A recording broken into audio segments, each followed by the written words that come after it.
resurrection of the dead in Judaism.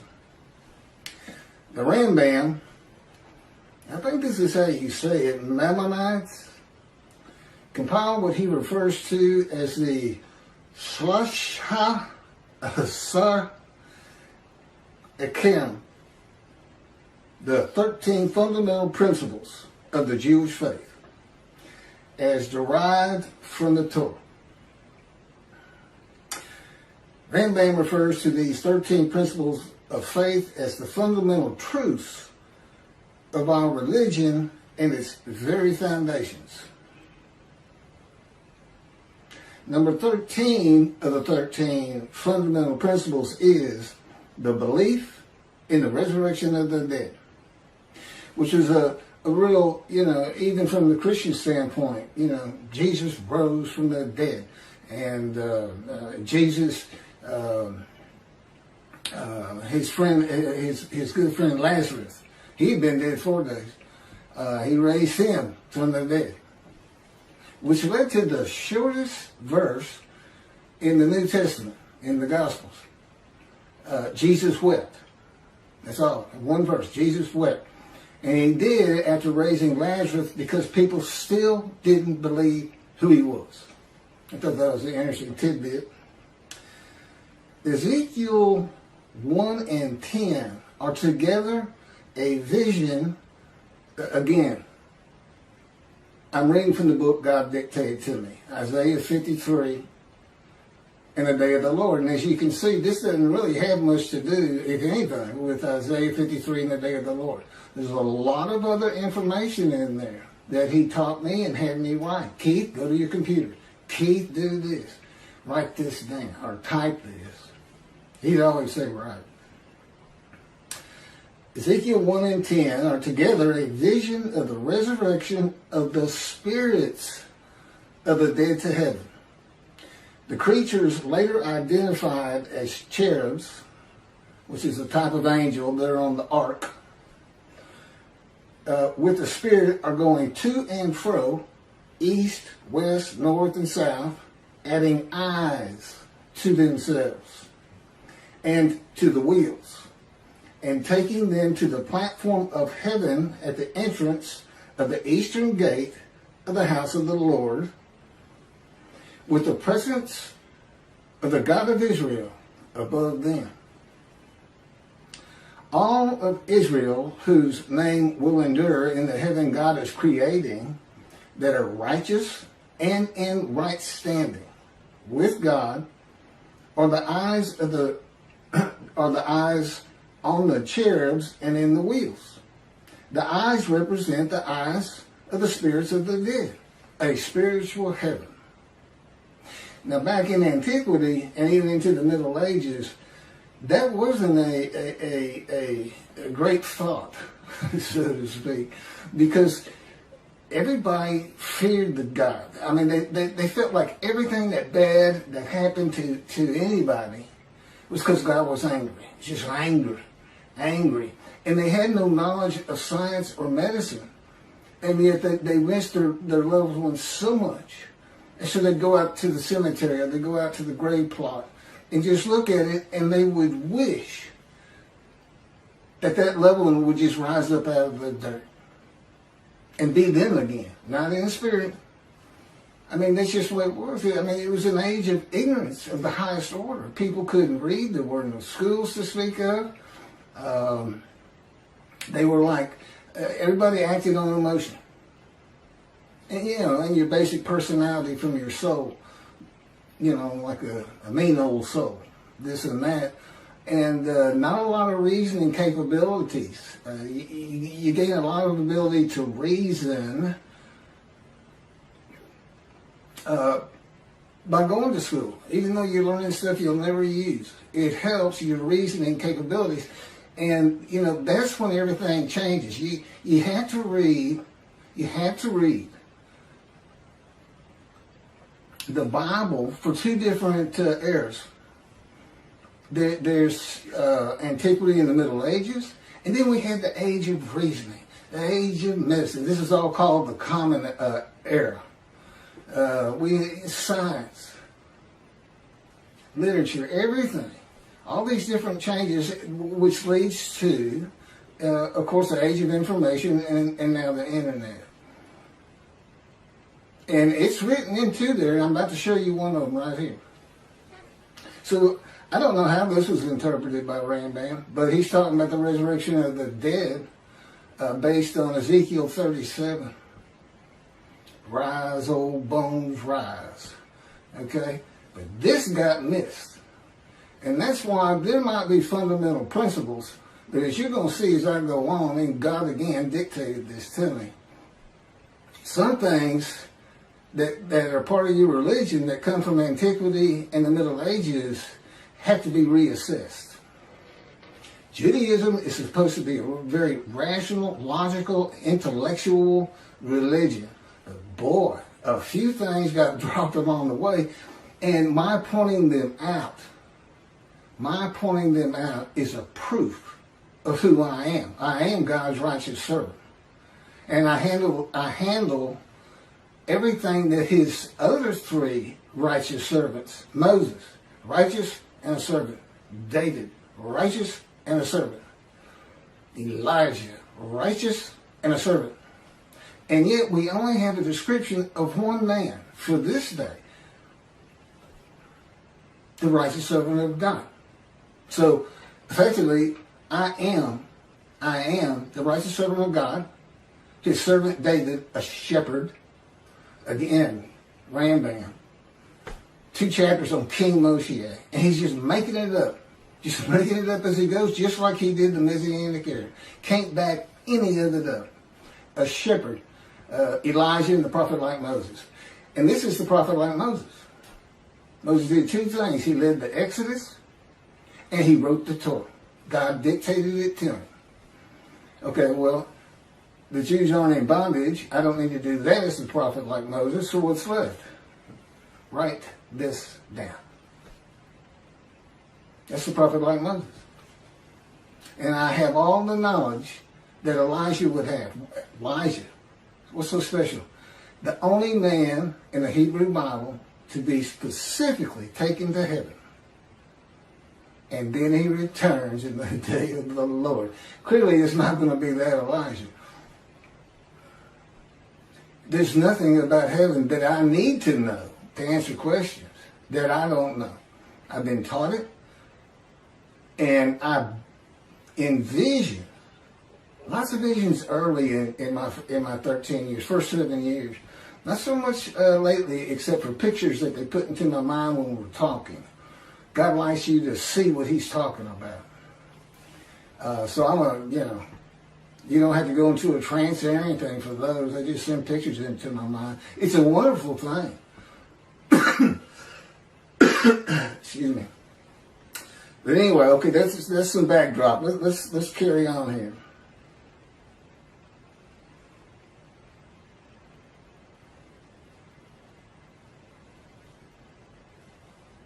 Okay, there's the eyes. Okay, a spiritual heaven. That's where I left off. And this is Isaiah 65, verse 17 through 18. For behold, I am creating a new heaven and a new earth. The former things shall not be remembered. And I know why that is and how it occurs. They shall never come to mind. Be glad then and rejoice forever in what I am creating. For I shall create Jerusalem as a joy and her people as a delight. And this is Isaiah 66, verse 22. For as the new heaven and the new earth, which I will make, shall endure by my will, declares the Lord, so shall your seed and your name endure. Spiritual heaven. God, what's this all about? What are you doing? I'm going to make a new earth and a new heaven. The new heaven is the spirits of the Jewish people. With the name Israel endures. Considered angels. The angels Israel is how he refers to it. That's what makes it a new heaven. A new host of angels. So, In the new earth, the same story again. You get to watch it. You get to watch it, Jewish people. You don't want to miss heaven. Now, I've been there. Generally, I can still sense my body. But I've been there in pure spirit. And but he tells me you'll feel your body, your physical form. But he's going to have another chosen. He's going to basically just run the story again. And you get to see how it really all played out from the get-go. And of course, time means nothing to you. You don't want to miss it. And that's my proof of an Elijah. I just showed you the prophet like Moses. There's my Elijah. Can't really show you a David except for I bring the reckoning in the dismissal of the rabbis, which is on plenty of videos. God has, I am the reckoning and I am the wrath on Christianity. And how you fit the Messianic era into the wrath on Christianity, how you can say Moshiach perfects the world, and yet he's got to bring the wrath of God to the Christians and the Gentiles in general. I don't know how you put it together. I mean, you cherry pick. Let's take the stuff that we really like and the stuff that sounds kind of ominous, like utter destruction, or I will hurl your glory to the ground if Elijah doesn't get done what I want him to do, clear the way, which, by the way, is building the third temple. That's what I got to get done, in case you want to know. But I got to be recognized. People got to read all this and go, well, we got to go with this. Because he couldn't possibly know this. I was an atheist for 50 years, as if that mattered. I mean, the greatest rabbis, Rambam, this, that, people today, Jews for Judaism, Tovia Sanger saying 53 is the people Israel as one, all Jewish people as one man. None of it makes any sense.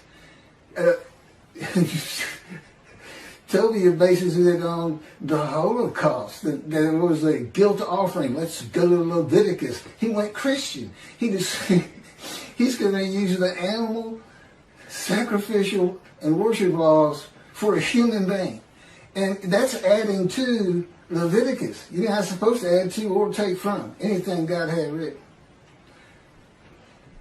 The Christians killed one son. Tovia Singer's got him killing 6 million so that they would go back home. Yeah, that's not God. He knew you'd come back. He knew you'd get driven back. He didn't have to lift a finger. And then Michael Skoback and whoever wrote their commentary, it's another person, but I only hear Skoback talking about it. It's based on the Messianic era, where the world realizes the Jew has been right all along, a great exaltation, this and that, never going to happen. His whole commentary is based on something never going to happen.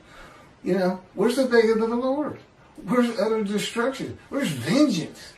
And where's God's representation? Where's his Moses? God's coming, but, you know, clearly it's Moshiach, but you better get a description.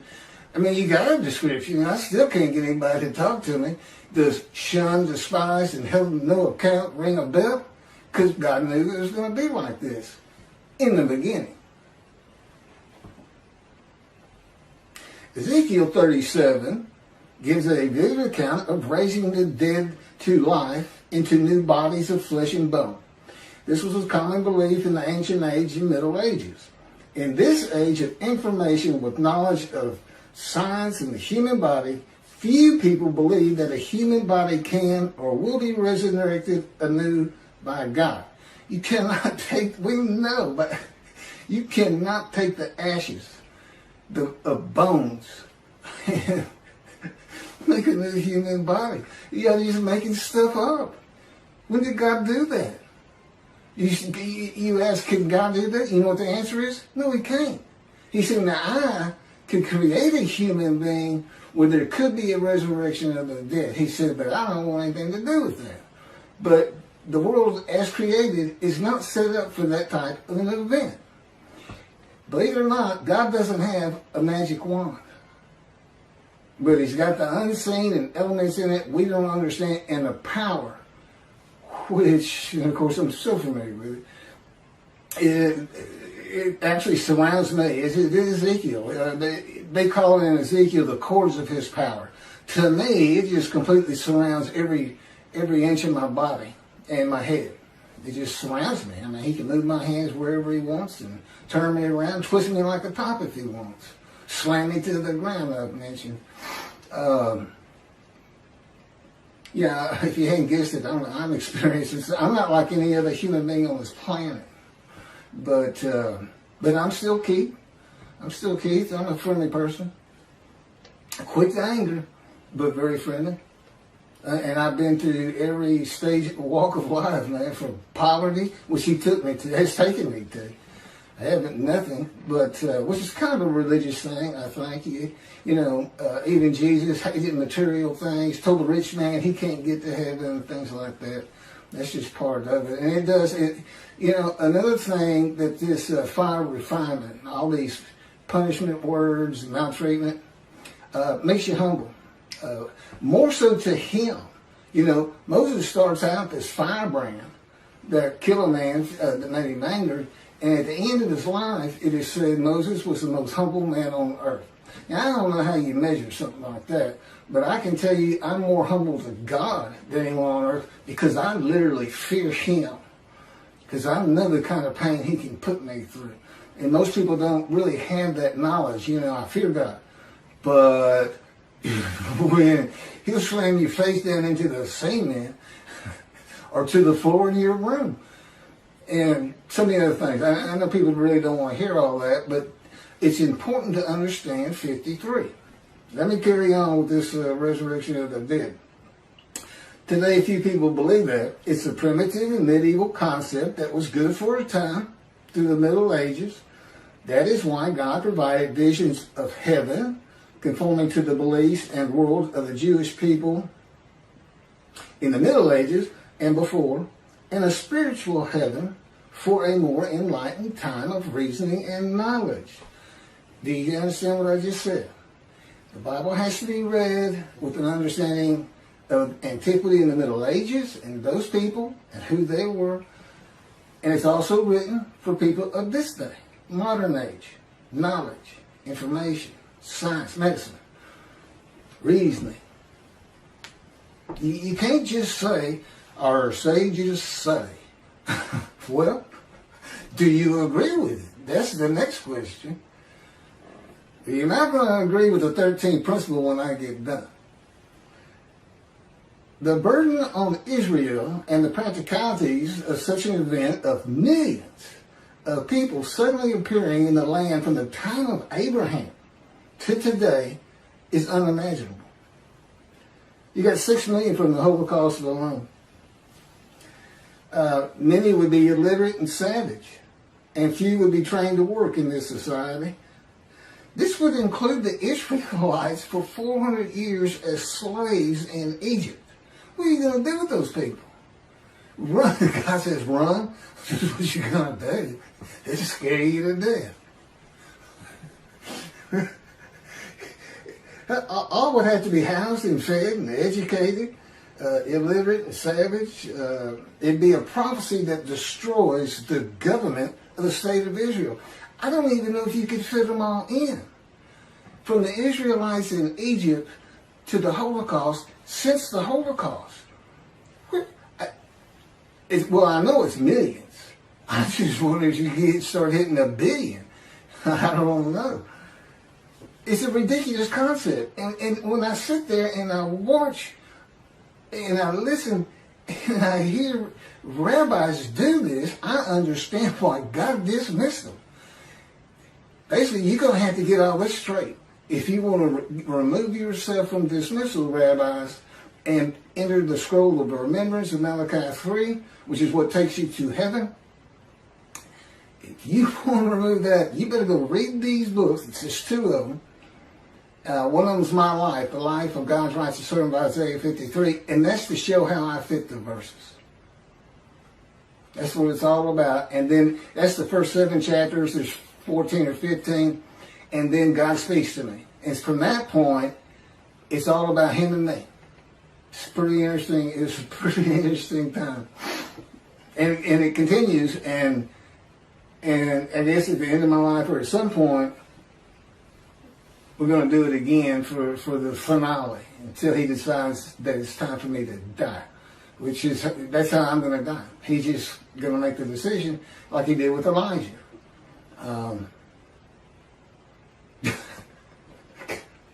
Nothing. Okay. The resurrection of the dead in a human body to a heavenly earth, the world to come. No, that's Messianic. There's also a world to come, which is really amazing to read. Because it's not in the Hebrew Bible. And look, this is oral tradition stuff. This is somebody who wants to please his following and get money, if you ask me and God. That's what this is. He's just making it up. It's not an oral tradition. Now, I don't get into the Torah at all. And the oral tradition, I'm going to read it the way God says it in just a second, but we don't get into that at all. I know Rambam said Moshiach would read Torah day and night. Well, no, I don't. But I definitely am a scholar on the prophets and the day of the Lord and everything I've been talking about 45 videos that we keep flipping. Find you a motorcycle and just stick with it the last 2 or 3 because, you can go back 4 or 5 and we're just redoing them to keep them circulating and adding.